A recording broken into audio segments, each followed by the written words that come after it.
কাশ্মীরে সন্ত্রাসী হামলার পর থেকেই ভারত পাকিস্তানের সীমান্তে সেনাদের মধ্যে গুলি বিনিময় হচ্ছে টানা 5 রাত ধরে। এছাড়া ওই হামলার পর থেকে পাকিস্তানের বিরুদ্ধে একতরফাভাবে দোষারোপ করে একাধিক পদক্ষেপ নিয়েছে ভারত। এর মধ্যে অন্যতম হচ্ছে দুই দেশের মধ্যে সিন্ধু পানি বন্টন চুক্তি স্থগিত করার সিদ্ধান্ত। এমন পরিস্থিতির মধ্যে কাশ্মীর ইস্যু নিয়ে আন্তর্জাতিক মহলে একটি কূটনৈতিক সফলতা অর্জন করেছে পাকিস্তান। তাহলে কি যুদ্ধের আগেই পরাজিত ভারত? বিস্তারিত জানাচ্ছেন শেখ ফরিদ।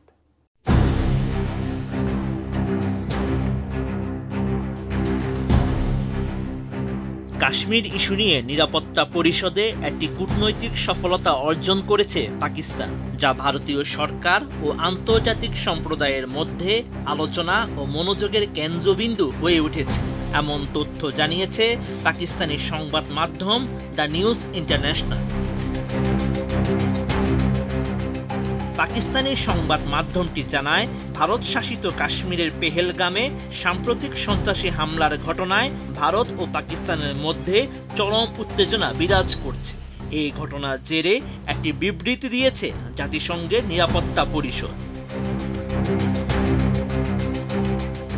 ওই বিবৃতিতে ভারতের প্রত্যাশা অনুযায়ী কঠোর ভাষা ব্যবহার করা হয়নি, যা আন্তর্জাতিক অঙ্গনে পাকিস্তানের জন্য একটি বড় কূটনৈতিক সাফল্য হিসেবে দেখা হচ্ছে। কারণ 2019 সালের পুলওয়ামা হামলার পর যে কঠোর ভাষায় ভারতের পক্ষে বিবৃতি এসেছিল, এবার তার পুনরাবৃত্তি ঘটেনি।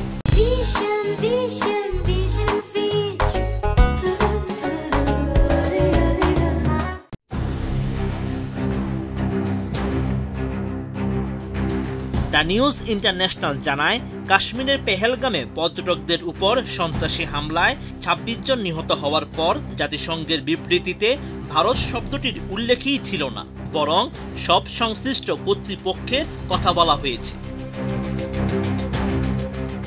ওই বিবৃতির খসড়া প্রস্তাব করেছিল যুক্তরাষ্ট্র, তবে তা নিরাপত্তা পরিষদের সদস্যদের মধ্যে সর্বসম্মতভাবে গৃহীত হয়নি।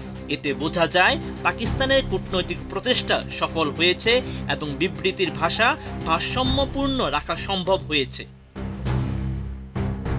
প্রতিবেদনে আরও বলা হয়েছে, বিবৃতিতে জম্মু ও কাশ্মীর শব্দগুচ্ছ ব্যবহার করা হলেও পেহেলগাম নামটি ইচ্ছাকৃতভাবে এড়িয়ে যাওয়া হয়েছে।